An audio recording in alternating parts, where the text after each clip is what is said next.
नमस्कार, ASB news channel के सभी दर्शकों का बहुत बहुत स्वागत है। मैं हूं आपके साथ सपना मदेशिया। आइए रुख करते हैं आज की कुछ खास खबरों की ओर।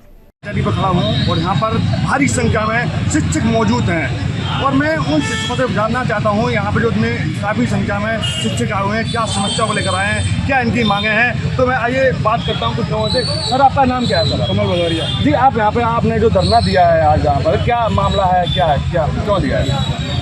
मैं सब मोर्चा के घटक राष्ट्रीय शैक्षिक महासंघ का जिलाध्यक्ष हूँ और ये जो व्यवहारिक समस्याएं आ रही हैं ऑनलाइन अटेंडेंस, कोई भी शिक्षक ऑनलाइन अटेंडेंस का विरोध नहीं कर रहा है, लेकिन उसमें जो व्यवहारिक समस्याएं हैं उनका हम लोग विरोध कर रहे हैं। हमारे विद्यालय ग्रामीण क्षेत्रों में है, पहुंचने के रास्ते नहीं है, जो उसमें प्रावधान किया गया है कि 7:45 से लेकर 8 बजे तक आपका अटेंडेंस लगेगा, उसके बाद स्वतः लॉक हो जाएगा। ऐसी स्थिति में हमारी मांगे हैं, हम लोगों को विकल्प दिए जाएं, लेट होने के कारण बताए जाएं और हम लोगों को गैर शैक्षणिक कार्य हैं उनसे मुक्ति दिलाई जाए। हम लोगों का वर्जन कम किया जाए, हम लोगों को हाफ अर्धअवकाश दिया जाए, हम लोगों की EL बढ़ाई जाए, हम लोगों की CL बढ़ाई जाए। सबसे बड़ी बात सरकार से हमारी ये मांग है। आज बरसों से हमारे बेसिक शिक्षा का अध्यापक सबसे बड़ी समस्या से जूझ रहा है कि जब उसके परिवार में कोई डेथ होती है, जब उसके परिवार में कोई ट्रेजेडी होती है तो हमारा शिक्षक मेडिकल लेके जाता है। हमारी मांग है शिक्षक शिक्षकों की शादी के लिए उनके परिवार में किसी की मृत्यु हो जाने पर विशेष अवकाश भी स्वीकृत करें। हम लोग ऑनलाइन अटेंडेंस के विरोध में नहीं। अच्छा, आपके और भी सब कोई मांगे हैं? इसके अलावा और भी कोई मांगे? बहुत सारी मांगे हैं, जिसमें हम लोगों की मांग है पुरानी पेंशन की मांग है। जब हम शिक्षक हैं और एक जैसा काम कर रहे हैं तो हम लोगों को पुरानी, कई प्रदेशों में पुरानी पेंशन है लेकिन उत्तर प्रदेश में पुरानी पेंशन नहीं है। हम लोगों की मांग है कि पुरानी पेंशन दी जाए और साथ ही साथ जो समाज में एक नैरेटिव बना दिया गया है कि विद्यालय, शिक्षक विद्यालय नहीं जाता है, शिक्षक पूर्ण रूप से विद्यालय जाता है। आप देख रहे होंगे 2 बजे के बाद यहाँ शिक्षक धरना में आया है, लेकिन इतने काम लाद दिए गए हैं कि शिक्षक विद्यालय में मनोयोग से न पढ़ा पाता है न मनोयोग से बैठ पाता है। इसलिए हम लोगों की मांग है जितने भी गैर शैक्षणिक कार्य हैं जो माननीय सुप्रीम कोर्ट के अधीन है, जो माननीय सुप्रीम कोर्ट ने अपना निर्णय दिया है, उसी के परिप्रेक्ष्य में हम लोगों से गैर शैक्षणिक कार्यों से हम लोगों को मुक्ति दिलाई है। अच्छा, मैं यहाँ पे और लोगों से भी बात करना चाहता हूँ। दीदी, आपका क्या नाम है? आपका? मेरा नाम प्रिया चौहान है और मैं संयुक्त मोर्चा की सह संयोजक हूँ।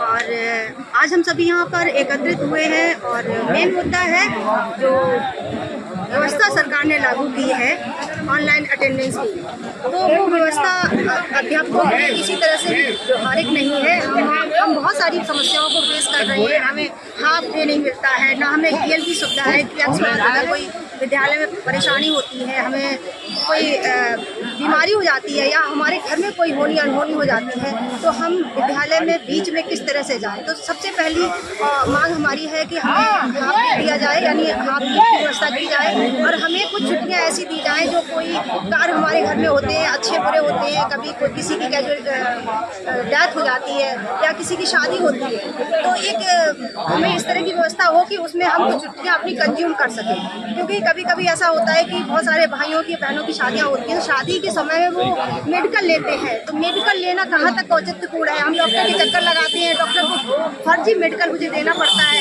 वहाँ उसे पैसे खिलाते हैं, तो ये कहाँ तक लॉजिकल है। तो ये बहुत ही हम लोगों की समस्या, ये बहुत ही लॉजिकल पॉइंट हम लोगों ने रखा है कि हमें EL दी जाए, साथ ही हमें हाफ डे दिए जाएँ, जिससे कि हम स्वस्थ मन से, अच्छे मन से शिक्षण कार्य कर पाएँ। और साथ ही हमारी ये मांग है कि हमें बहुत सारे 36 तरीके के गैर शैक्षणिक कार्यों में हमें लगा रखा है, जिससे कि हमारी मानसिक स्थिति काफ़ी खराब हो जाती है। विद्यालय में पहुंचते हैं हम और अलग तरीके के काम करने की वजह से हम उतने मन से शिक्षण कार्य नहीं कर पाते हैं। तो हमारे जो गैर शैक्षणिक कार्यों से हमें वंचित किया जाए वो हम खत्म की जाए व्यवस्था। हमारा दायित्व केवल शिक्षा होना चाहिए, ना तो हमसे मिड डे मील की व्यवस्था का काम लिया जाए, ना ही सिलेंडर का, ना दूध वितरण का, ना फल वितरण का, ना। अच्छा, इससे पहले कभी प्रशासन काफी बार देखा यहाँ पर आए हुए आप लोग, क्या कोई डिमांड पूरी नहीं की गई आपकी? हम लोगों की मांग लगातार रहती है। इस संबंध में हम लोग मांग करते रहे कि हमारी ये समस्याएं हैं, हमारी समस्याओं का निराकरण हो, जिससे कि हम स्वस्थ मन से,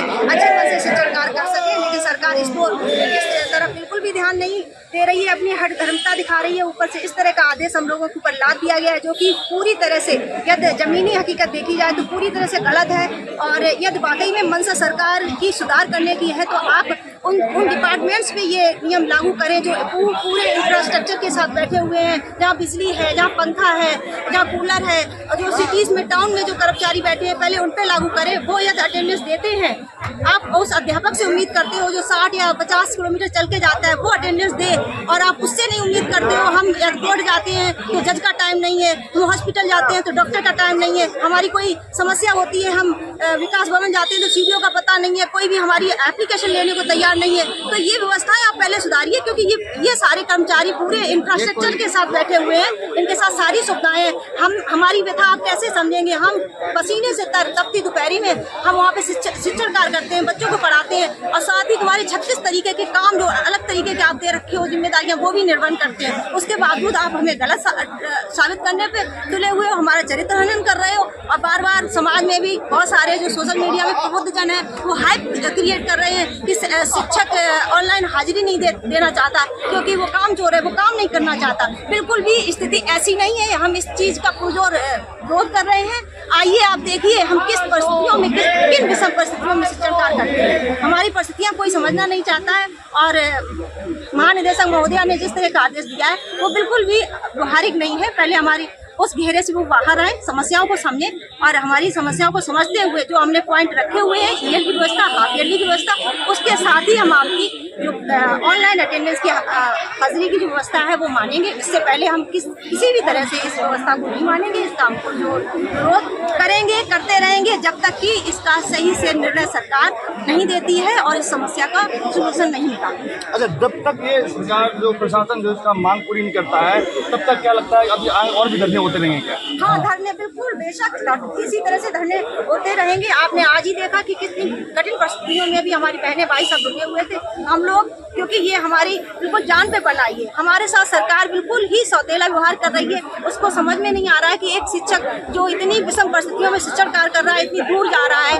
60-60 किलोमीटर, 50-50 किलोमीटर, गड्ढे, वाटर लॉगिंग की समस्या झेलता है, ट्रैफिक झेलता है, उसके बाद उससे तुम अटेंडेंस लेना चाहते हो ऑनलाइन, और जो सिटी में बैठा है, टाउन में बैठा है, उससे आप क्यों नहीं, आप सुधार चाहते हो तो वहाँ से करिए ना। पायलट प्रोजेक्ट शुरू करिए, पहले आप सिटीज में लागू करिए इस चीज को, फिर आप ग्रामीण या रूरल क्षेत्र में लागू करिए जो वाकई में तुम्हारी मंशा या इसको करने की है। मुझे तो नहीं लगता सरकार की ये मंशा इसको लागू करने की, केवल बवाल मचाने की है और हम लोगों को मानसिक रूप से कमजोर करने की और हम लोगों का चरित्र हनन करने की भी एक तरीके से ये कोशिश की जा रही है। क्योंकि लगातार मैं भी सोशल मीडिया पे देखती हूँ लोग अलग अलग तरीके से बातों को रख रहे हैं कि अरे शिक्षक तो जाते ही नहीं है, देखो अब पोल खुलेगी, अब देखो कोई नहीं जाएगा।